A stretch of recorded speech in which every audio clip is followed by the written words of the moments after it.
why we love the Tang Dynasty, exploring the history and charm of what's seen as the greatest imperial dynasty in Chinese history. Episode 20, Loose Ends.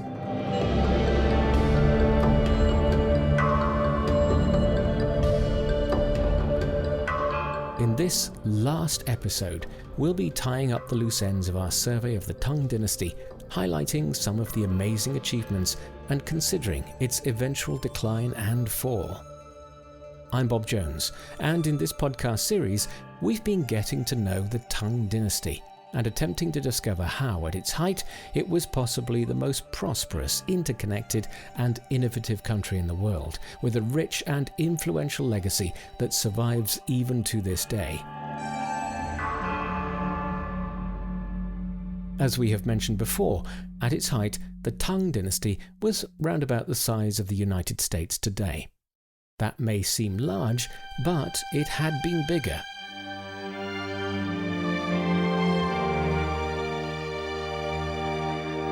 Very few other countries could compete with Tang China for size, innovation, and wealth. It's only fair to say that this territorial supremacy wasn't totally down to the Tang emperors. The Tang rulers were consolidators and improvers. They cherry-picked what went before, made it fit for purpose, and then put it into practice to the benefit of their society.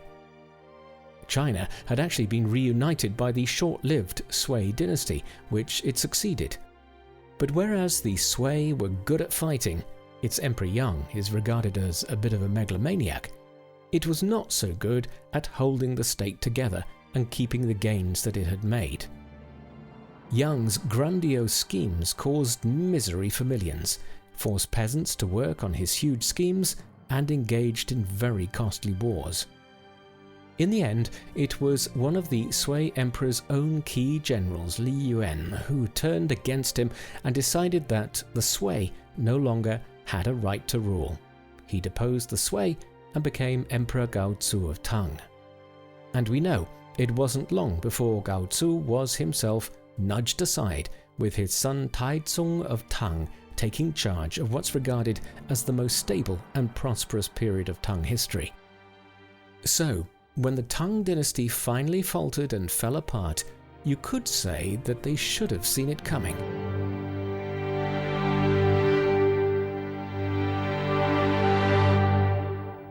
The Tang Dynasty was actually a game of two halves.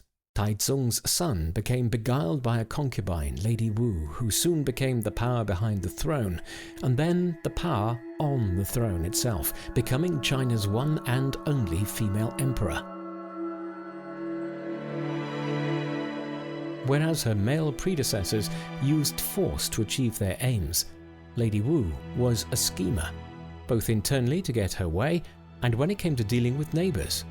She was ruthless with senior officials, used spies and informants, and it was said she created a reign of terror at court. But she achieved what had not been achieved before. Under her rule, China's borders were further expanded as far as Western Central Asia, and with diplomacy she secured the loyalty of Korea. Central control was crucial. Official documents chronicle exact distances between various parts of the empire. This wasn't just for curiosity, but it was a matter of logistics, which might inspire envy in companies like Alibaba and Amazon today. Official records had to be kept updated every 3 years by imperial decree. The court needed to know exactly when to expect delegations from far-flung parts of the empire, and so these delegations needed to know when to leave home to reach Chang'an on time. Everything had to be timed to the day.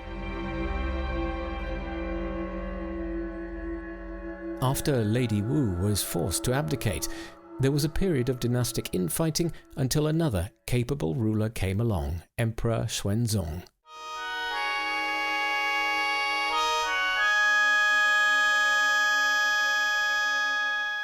Under his rule, the Tang armies moved as far west as they would ever go, and not always with success.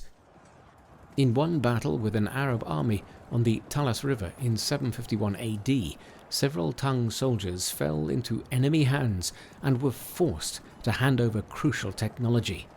Not how to make missiles or train war horses, they told the enemy how to make paper. It had been developed in China at least 600 years earlier, and its capture meant papermaking was out of the bag and could spread across the Arab world and into Europe. It was a development not to be underestimated. In the later years of the Tang, its rulers took their eye off the ball for a variety of reasons: complacency, stupidity, love. Standards of government, administration and control generally slipped, and provincial governors began to take on greater authority for matters on their patch. The defense of the empire was neglected. One tribal chieftain in the mountainous southwest of the empire declared independence, creating his own kingdom. Eventually, one of the increasingly powerful frontier commanders, An Lushan, marched on the capital, ultimately causing the court to flee and the emperor to abdicate. Troops were swiftly recalled from the ends of the empire to put down the rebellion, but it took several years to do so, and at great cost. Territory was lost, there were more rebellions, and the regime was forced to rely on the strong armed tactics of previous enemies such as the Turks to underpin their rule. But central control had been lost, and things were never the same again. It's a story told time and time again through history. Empires rise, and so they must fall.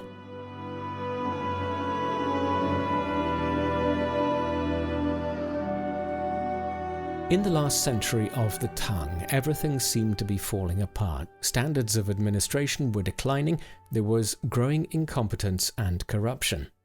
Even the peasants started to revolt, at one point besieging the capital Chang'an, causing the court to flee again.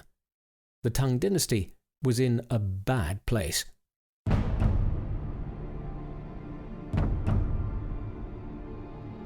But what was the point to all this territorial gain and loss? What did it actually mean for the Tang? Was it simply vanity, to be better and bigger than what went before? Did the empire grow larger than it was capable of ruling? Was it laziness or scheming by emperors who brought about its demise? It all comes down to security, not just of the home state, but stability for the interests of the Tang Dynasty. Incursions had to be stopped for the sake of the people trying to live ordered and peaceful lives in the borderlands. And if they couldn't be stopped, then the enemy had to be vanquished. But of course, that brought the Tang Dynasty into conflict with new neighbours, even further away, and so on. Stability facilitated trade. Trade brought prosperity. Without prosperity, the Tang had nothing. With its large population base, the dynasty was able to raise professional and conscripted armies of hundreds of thousands of troops to contend with nomadic powers intent on dominating land along the lucrative trade routes of the Silk Road. That vital communication route needed to be secured. By keeping the Silk Road clear and increasing maritime trade by sail at sea, the Tang were able to gain many new technologies, cultural practices, rare luxuries, and foreign items. Of course, it wasn't always necessary to conquer enemies. Sometimes it was enough simply to subdue them and bring them under their powerful wing via a protectorate system. The Tang Dynasty's sphere of influence spread as far as Korea, Japan, and Vietnam. Some experts have likened the Tang Dynasty to a mini United Nations, bringing a whole range of countries, regions and tribes all under one roof. And that perhaps was another strength. It could count on the resources of a vast area, but also the cultural, cosmopolitan resources of a myriad of peoples. Tang society was a melting pot of religions, ideas, cultural traditions. The dynasty would pick what worked and disregard the rest. It was a fusion.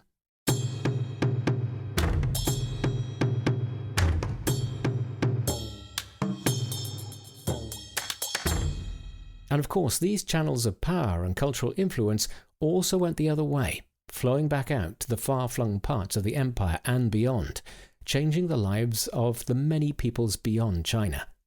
It was an ideas factory, a magnet for intellectuals, many fleeing unrest in their own countries.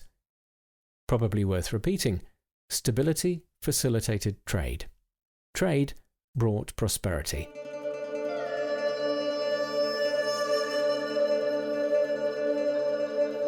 Henry Kissinger noted in his book On China, "Almost all empires were created by force, but none can be sustained by it. Universal rule, to last, needs to translate force into obligation.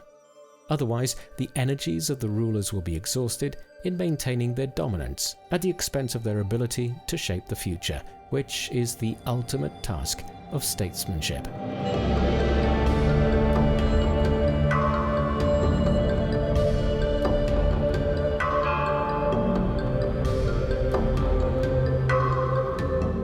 And there is perhaps the answer to the decline and fall of the Tang. It was brought into existence by strong leaders. It ultimately fell apart, perhaps because there was no one big enough, charismatic enough, clever enough to hold such a vast dynasty together. However, along the journey, they had a fabulous, achieving, exciting, entertaining, innovating, creative experience, which is why we love the Tang Dynasty.